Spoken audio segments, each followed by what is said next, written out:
सांसद डॉक्टर हेમાંગ જોશીના અધ્યક્ષપણા હેઠળ જિલ્લા પંચાયત ભવનના સભાખંડ ખાતે વડોદરાની district development coordination and monitoring કમિટીની બેઠક યોજાઈ હતી, જેમાં ગરીબલક્ષી યોજનાઓની માર્ચ 2025 અંત્યથી સુધીની પ્રગતિની સમીક્ષા કરવામાં આવી હતી. બેઠકના આરંભે જિલ્લા વહીવટી તંત્ર વતી કાર્યકારી કલેક્ટરશ્રી અને જિલ્લા વિકાસ અધિકારી શ્રીમતી મમતા હિરાપરાએ સંસદ સભ્ય ડોક્ટર હેમાંગ જોશીનું સ્વાગત કર્યું હતું. જિલ્લા ગ્રામ્ય વિકાસ એજન્સીના નિયામક શ્રીએ district development coordination and monitoring કમિટીના મુદ્દાઓનું વાંચન કર્યું હતું. ત્યારબાદ સ્વચ્છ ભારત મિશન અંતર્ગત વડોદરા જિલ્લામાં કરવામાં આવેલી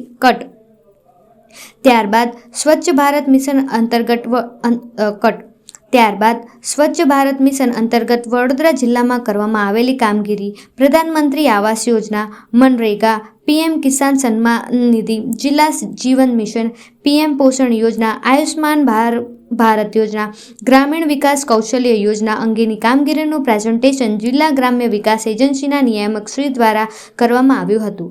આ ઉપરાંત બેઠકમાં પ્રધાનમંત્રી Krishi Sinchai Yojana, integrated watershed management programme, Pradhan Mantri Gram સડક યોજના, પ્રધાનમંત્રી કૌશલ્ય વિકાસ યોજના, પ્રધાનમંત્રી ઉજ્જવલા યોજના, સમગ્ર શિક્ષા અભિયાન, ગ્રામ જ્યોતિ યોજના જેવી વિવિધ લોક કલ્યાણ કાર્ય અને પ્રજાલક્ષી યોજનાઓની આંકડાકીય કામગીરીનું પ્રેઝન્ટેશન જિલ્લાના સંભવિત વિભાગના અધિકારીશ્રીઓ દ્વારા કરવામાં આવ્યું હતું. અધિકારીશ્રીએ તમામ યોજનાઓનો અંતર્ગત કામગીરી અને વિકાસ કાર્યોની સવિસ્તાર જાણકારી આપવામાં આવી હતી. સાંસદ આદર્શ ગ્રામ યોજનાની સમીક્ષા પણ કમિટીના અધ્યક્ષ અને સાંસદ ડોક્ટર હેમાંગ જોશી દ્વારા કરવામાં આવી હતી. સંસદ સભ્ય ડોક્ટર હેમાંગ જોશીએ દિશા બેઠકના ઉપરોક્ત જુદા જુદા મુદ્દાઓ વિશે લગત કચેરી વિભાગના અધિકારીઓ શ્રી સાથે ચર્ચાઓ કરી જરૂરી સૂચનાઓ કરી જણાવ્યું હતું કે લોકોની સુવિધા અને સુખાકારીમાં વધારો થાય એ જ ઉદ્દેશ્ય સાથે સરકાર કામ કરી રહી છે. આ માટે પદાધિકારીઓ અને અધિકારીઓને સંકલનમાં રહીને સહભાગિતા સાથે કામ કરવા માટે પણ ડોક્ટર હેમાંગ જોશીએ તાકીદ કરી હતી. વડોદરા જિલ્લામાં કેન્દ્રની બધી જ યોજનાઓનો લાભ મળે, કલેક્ટરશ્રી અને DDO કચેરીઓથી રિપોર્ટિંગ થાય તથા બધા જ વિભાગોના કામો સુપેરેપણે સંપૂર્ણ થાય તે માટે પ્રાધાન્ય મળે તેવી મારી કોશિશ હર હંમેશા રહેશે, તેમ ડોક્ટર હેમાંગ જોશીએ જણાવ્યું હતું. વડોદરામાં ઉમદા કામગીરી બદલ સાંસદશ્રીએ જિલ્લાના અધિકારીઓને અભિનંદન આપીને વડોદરા જિલ્લાઓ સરકારની તમામ યોજનાઓમાં અગ્રેસર રહે તે દિશામાં કામ કરવા સૂચન કર્યું હતું. પ્રશાસન અને પદાધિકારીઓ એકબીજાના પૂરક છે, પરસ્પર સહકારથી જન સુખાકારીમાં વધારો અને વિકાસ કરવાનો છે, તેમ કહી ડોક્ટર જોશીએ વિવિધ જરૂરી મુદ્દાઓ અંગે સવિસ્તાર ચર્ચા કરી હતી. કાર્યકારી કલેક્ટરશ્રી અને જિલ્લા વિકાસ અધિકારી શ્રીમતી મમતા હિરાપરાએ પણ દિશા બેઠક અન્વયે જુદા જુદા મુદ્દાઓ અંગે લગત ખાતા અને કચેરીઓના અધિકારીઓશ્રીને સોંપાયેલા કામો તેમજ લક્ષ્યાંકો સમયસર પૂર્ણ કરવા જરૂરી સૂચના કર્યા હતા. આ બેઠકમાં ધારાસભ્ય સર્વ શ્રી શૈલેષભાઈ મહેતા, શ્રી ચૈતન્ય ઝાલા, શ્રી ધર્મેન્દ્રસિંહ વાઘેલા, શ્રી અક્ષયભાઈ પટેલ તથા જિલ્લા પંચાયતના પ્રમુખ શ્રીમતી ગાયત્રીબા મહિડા, તાલુકા પંચાયતના પ્રમુખશ્રીઓ, વિવિધ કમિટીઓના ચેરમેનશ્રીઓ, નગરપાલિકાના પ્રમુખશ્રીઓ અને જિલ્લા વહીવટી તંત્રના અધિકારીઓ પણ ઉપસ્થિત રહ્યા હતા. જિલ્લા પંચાયત સભાગૃહ ખાતે દિશા કમિટીની બેઠક હતી અને એમાં માન્ય જિલ્લા પંચાયત પ્રમુખશ્રી, DDO શ્રી અને તમામ ધારાસભ્યશ્રીઓ સાથે ઉપસ્થિત રહ્યા હતા. દિશા કમિટીની અંદર કેન્દ્ર તથા રાજ્ય સરકારની જેટલી પણ યોજનાઓ છે, આ યોજનાઓનું કાર્ય કેટલું પહોંચ્યું છે, જે લક્ષ્યાંકો હતા વડોદરા જિલ્લા માટેના એ આપણે કેટલા હાંસલ કર્યા છે એ બાબતની સમીક્ષા બેઠક થઈ. સાથે સાથે માન્ય ધારાસભ્યશ્રીઓ દ્વારા રેલવે હોય, નેશનલ હાઈવે હોય કે પછી પ્રધાનમંત્રી આવાસ ગ્રામીણ હોય કે R&Bના કોઈ મુદ્દાઓ હોય એના વિશે પણ વિસ્તૃત ચર્ચા કરવામાં આવી છે. ખાસ જે સૂચનો કરવામાં આવ્યા છે એમાં ખાસ તો વડોદરા જિલ્લાની અંદર જેટલી પણ જે શાળાઓ છે આ શાળાઓના તમામ જર્જરિત મકાનો ખાસ કરીને એનું લિસ્ટ વિધાનસભા વાઇઝ બને અને તમામ મકાનો સમગ્ર શિક્ષા અભિયાનની અંતર્ગત એનું પુનઃ બાંધકામ થાય, નવીન બાંધકામ થાય એ બાબતની એક સૂચના આપવામાં આવી છે. અને જેટલા પણ અધિકારીશ્રીઓ છે એમને કેન્દ્ર તથા રાજ્ય સરકારની તમામ યોજનાઓમાં જનપ્રતિનિધિઓની ભાગીદારી વધે, જેટલા પણ યોજનાઓ થાય એ યોજના પણ તમામ ધારાસભ્યશ્રીઓના કેમ્પ સાથે મળી અને થાય એ બાબતનું સૂચન કરવામાં આવ્યું છે. હેમાંગભાઈ, જિલ્લા પંચાયતના સદસ્યો નારાજ ચાલી રહ્યા છે તેવી વાત છે. ભાજપના સદસ્યો રાજીનામા સુધી પોતાની વાત લઈ જઈ રહ્યા છે, કહી રહ્યા છે ધારાસભ્યોના કામ થાય છે, અધિકારીઓ અમારા કામ નથી કરતા. આવી કોઈ બાબત આપના ધ્યાને આવી છે? આજની આ બેઠક અથવા એ બેઠકની પહેલાં આવું કોઈ પણ રજૂઆત મારા સુધી હજુ સુધી આવી નથી. આપે જ્યારે આ કહ્યું છે ત્યારે આ જો ભારતીય જનતા પાર્ટીના સદસ્ય હોય તો એ ભારતીય જનતા પાર્ટીની આંતરિક બાબત છે. માન્ય પ્રમુખશ્રી, જિલ્લા પંચાયત પ્રમુખશ્રી અને સંગઠનના પ્રમુખશ્રી બંને સાથે ચર્ચા કરી અને એવું કંઈ હશે તો એનો અમે યોગ્ય ઉકેલ લાવીશું, એ બાબતનો અમને વિશ્વાસ. દિશા સમિતિની બેઠક અમારી અવારનવાર સમયો પ્રમાણે મળતી આવી છે, રેગ્યુલર મળતી આવી છે. અને હેમાંગભાઈ અમારા માન્ય સાંસદશ્રીના અધ્યક્ષસ્થાને અને ડીડીઓશ્રીના અધ્યક્ષસ્થાને આજે આ મિટિંગ બોલાવી છે અને એમાં તમામ અધિકારીઓને હાજર રાખવામાં આવતા હોય છે. એટલે અમારા વિસ્તારના ઘણા બધા પ્રશ્નો હોય છે કે અમારે જે અત્યારે લગતો કે નેશનલ હાઈવે ઓથોરિટી દ્વારા જે મેન્ટેનન્સ જે ચાલી રહ્યું છે એ ખરેખર અત્યારે લોકો હેરાનગતિ થઈ રહી છે. એટલે તમામ જેવો બ્રિજ છે, જેવી રીતે જાંબા બ્રિજ ગઈકાલે રિપેર કર્યો એ રીતે તમામ બ્રિજો રિપેર કરવામાં આવે, એનું મેન્ટેનન્સ કરવામાં આવે. રેલવે દ્વારા જે કરજણની અંદર કામગીરી ચાલુ રહી છે એની અંદર જે ઓવરબ્રિજનું કામ ચાલી રહ્યું છે એ ઓવરબ્રિજને કારણે અમારે જે લોકોને અવર જવરમાં તકલીફ છે એમાં વચ્ચેના કોઈ ગેટ હતા પહેલાં એ ખોલવામાં આવે અને લોકોને તકલીફ ના પડે એ રીતેનું સૂચન આપવામાં આવ્યું છે. એવી રીતે પ્રધાનમંત્રી આવાસ યોજના જેવી ભારત સરકારની જે યોજના છે એ યોજનાની અંદર કંઈક કારણોસર અપલોડ ન થવાને કારણે કેટલાય લાભાર્થીઓ વંચિત રહ્યા છે, એમને વહેલી તકે સમાવેશ કરવામાં આવે. મનરેગા જેવી યોજના છે એ યોજનાની અંદર જે માટી મેટલના રસ્તાઓ ઘણા સમયથી કંઈક ને કંઈક કારણોસર જે અટક્યા છે, બીજા પણ મનરેગા હેઠળ આંગણવાડીને પંચાયત ઘરો એ પણ અધૂરા છે, એ પણ વહેલી તકે પૂર્ણ કરવામાં આવે એવી માન્ય સાંસદશ્રીએ અધ્યક્ષસ્થાને એમને સૂચના આપવામાં આવી છે કે તમામ કામો વહેલી તકે પ્રગતિમાં આવે. અને બીજા અનેક વિભાગના જે પ્રશ્નો હતા, આરએનબી, જિલ્લા પંચાયત, શિક્ષણને લગતા તમામ પ્રશ્નોની આજે ચર્ચા કરવામાં આવી છે. વાત કરીએ પોર અને જાંબા બ્રિજ જે અવારનવાર ટ્રાફિક જામની સમસ્યા સર્જાય છે, એમાં શું નિવારણ આવશે? અત્યારે જાંબા બ્રિજ, બામણગામ અને ઢાઢરનો જે બ્રિજ છે પોર ખાતેનો, એ તમામ બ્રિજોની કામગીરી ચાલુ છે અને સાઈડોમાં બીજા ઓવરબ્રિજનું કામ જે ચાલુ છે એને કારણે આવનારા વર્ષની અંદર આવતા વર્ષે પણ એ કામ પૂર્ણ થઈ અને લગભગ રાબેતા મુજબ ટ્રાફિક હળવો થશે એ રીતે કામગીરી ચાલુ રહી છે. પણ હાલના તબક્કે જે પ્રોબ્લેમ છે એ પ્રોબ્લેમ તાત્કાલિક સોલ્વ કરવામાં આવે. જે રીતે ઉનાળાની અંદર રેગ્યુલર ટ્રાફિક જાય છે એ રીતે અત્યારે મેન્ટેનન્સ કરીને રેગ્યુલર ટ્રાફિકની અવર જવર થાય એ રીતેની સૂચના આપી છે. તંત્રના ઘણા મુદ્દા પર એમાં મનરેગા સ્વચ્છ ભારત મિશનમાં ખાસ કરીને જે ગામોમાં વાહન તો આપ્યા છે, પણ કરનાળી કુબેર ભંડારી ખાતે 11થી અમાસ સુધી એટલા બધા લાખો લોકો આવતા હોય ત્યારે ત્યાં કચરો સાફ કરવાની વ્યવસ્થાઓમાં ખામીઓ દેખાય છે. એટલા એ માટે કીધું છે. અને એ પણ કીધું છે કે કરનાળી ખાતે સફાઈમાં કે બીજી કોઈ રીતે જરૂરિયાત હોય તો કરનાળી ટ્રસ્ટ તરફથી પણ અમે તંત્રને સહકાર આપીશું. પણ જે રીતે અત્યારે લોકો આવે છે એટલે 11થી અમાસ સુધીમાં આવતા હોય ત્યારે અમાસ પછીના દિવસે પણ ત્યાં સફાઈ માટેનો સ્ટાફ વધારવો જોઈએ, વાહનો વધારવા જોઈએ, જેથી ત્યાં ચોખ્ખાઈ રહી શકે. એ જ રીતે ચાણોદમાં છે કે ચાણોદમાં પણ લોકોની અવરજવર વધારે હોય છે. ખાસ કરીને અમુક પ્રસંગોએ જ્યારે વિધિ વિધાન કરવાના હોય છે ત્યારે લોકો વધારે પ્રમાણમાં આવતો હોય છે, ત્યારે ત્યાં પણ કચરાની સમસ્યાઓ સર્જાય છે, ત્યારે ત્યાં પણ સફાઈ માટે એ કરવા જોઈએ. ચાણોદ કરનાળી સ્વર્ગસ્થ અરુણ જેટલીજીએ દત્તક લીધેલા ગામો છે અને ત્યાં લગભગ 61 જેટલા કામો એમના વખતમાં મંજૂર થયેલા, એના કામો પૂર્ણ થયેલા છે, છતાં પણ એની ઇફેક્ટ દેખાતી નથી.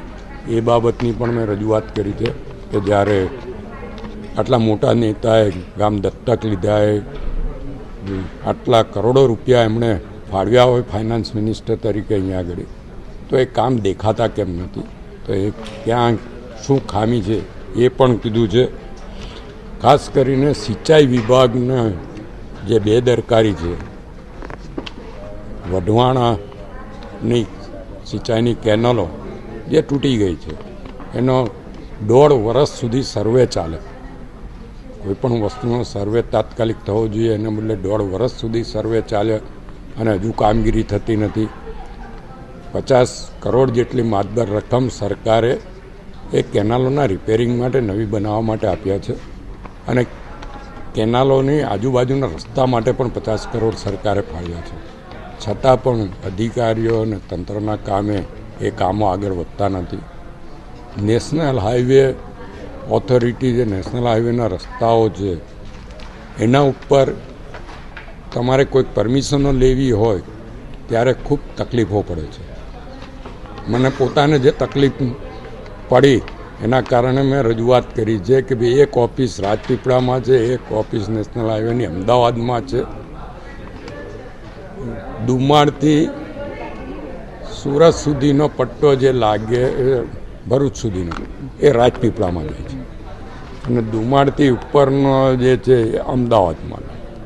એટલે આને માટે વડોદરામાં કોઈક ઓથોરિટીની ઓફિસ હોવી જોઈએ, જેથી લોકોને, કારણ કે એક ધક્કામાં તો કંઈ કામ થતું જ નથી. ત્યાં એજન્ટ પ્રથા છે, એવું મેં સ્પષ્ટ કીધું છે કે એજન્ટને ગોઠવણ કર્યા વગર ત્યાં કોઈ ફાઇલ હાલતી પણ નથી. નેશનલ હાઈવે પર પેટ્રોલ પંપની પરમિશન લેવી હોય, હોટલની પરમિશન કે અન્ય કોઈ નેશનલ હાઈવે પર પરમિશન લેવી હોય ત્યારે લોકોને ખૂબ જ તકલીફ પડે છે.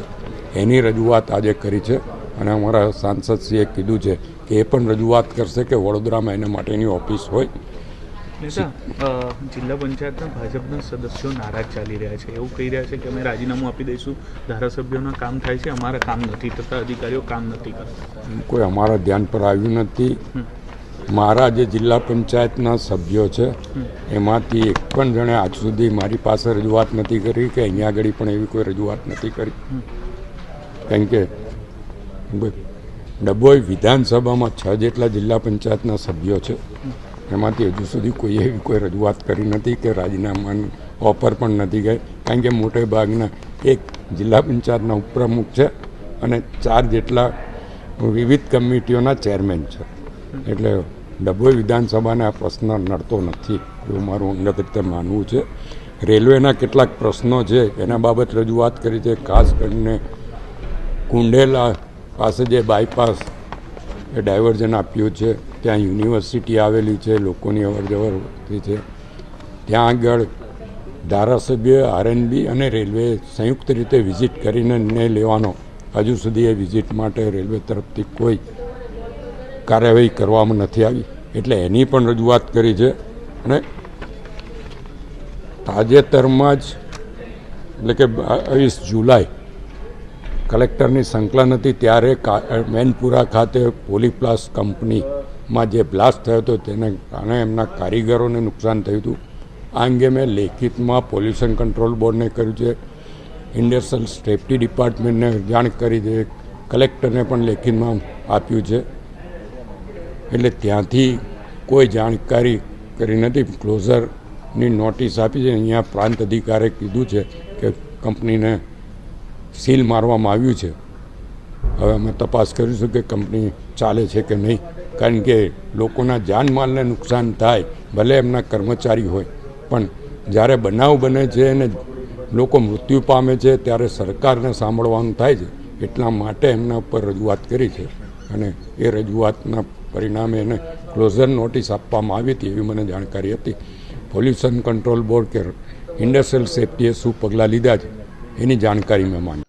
આજે દિશા કમિટીની બેઠકની અંદર મારી વાઘોડિયા વિધાનસભાના અનગઢના બરોડા દિલ્હી બોમ્બે એક્સપ્રેસ હાઈવે થવાથી જે લોકો ખેતરની અંદર રહે છે એ ઘણા સમયથી ત્યાં સર્વિસ રોડની જે વ્યવસ્થા કરવાની હોય એ વ્યવસ્થા કરવામાં નથી આવી. ચોમાસાની અંદર ખૂબ પાણી અને કીચડ થતું હોય એટલે આ મારી 2 વર્ષની માગણી હતી. એટલે આજે આ લોકોને કીધું છે કે ભાઈ વહેલામાં વહેલી તકે તમે સર્વિસ રોડ બનાવો અને અમારા જે અનગઢ ગામની મુશ્કેલી છે એને દૂર કરો. કડકમાં કડક શબ્દોમાં આજે કહેવામાં આવ્યું છે. સાથે સાથે ગોલ્ડન ચોકડી ઉપર હાલોલ ટોલ રોડનો જે ટોલ બૂથ આવેલો છે, ખરેખર એ ટોલ બૂથ ઉપર સર્વિસ રોડ ઉપર બંને બાજુ આ લોકોએ ટોલ બૂથ બનાવ્યું હોય એ ખરેખર મારા ધારવા પ્રમાણે ગેરકાયદેસર કહેવાય. એટલે આજે નેશનલ હાઈવે RNBને કહેવામાં આવ્યું છે કે ભાઈ આ ટૂલ બૂથ ખરેખર કાયદેસર છે કે કેમ, કારણ કે ટૂલ બૂથ ઓલરેડી 4 લાઇનના ટૂલ બૂથ હોવા છતાં પણ સર્વિસ રોડ ઉપર મૂકવાથી 2 કિલોમીટરનો સાંજના સમયે ટ્રાફિક જામ હોય છે. વારંવાર આજુબાજુના ગામડાઓની રજૂઆતને ધ્યાને લઈને આ લોકોને કીધું છે કે આ ટૂલ બૂથ દૂર કરો અને ટ્રાફિકની સમસ્યાનું હલ આવવો જોઈએ.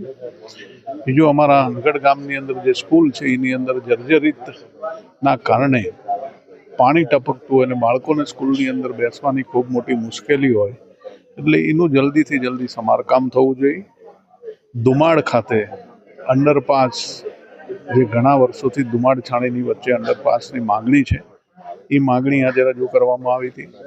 દુમાડના ખેડૂતોને જવા આવવાનો જે ખેડૂતનો નાળિયો રસ્તો છે, એ નેશનલ હાઈવેવાળાએ એની ઉપર ગરનાળું બનાવીને એ લોકોને જવા આવવાનો રસ્તો જે બંધ કર્યો છે, એ ગરનાળું ખોલી અને ખેડૂતોનો રસ્તો ખુલ્લો કર્યો છે.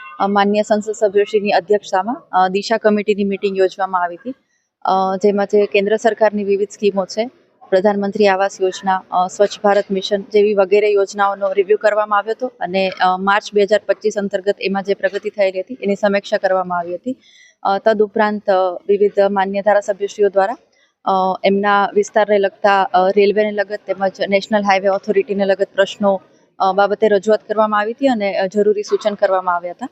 અને તમામ અધિકારીશ્રીઓને જે પણ યોજનામાં જે કામગીરી થઈ છે અને જે કામ બાકી છે એ સમય મર્યાદામાં પૂરા થઈ શકે એના માટે જરૂરી પ્રયત્ન કરવા માટે સૂચન કરવામાં આવ્યા હતા.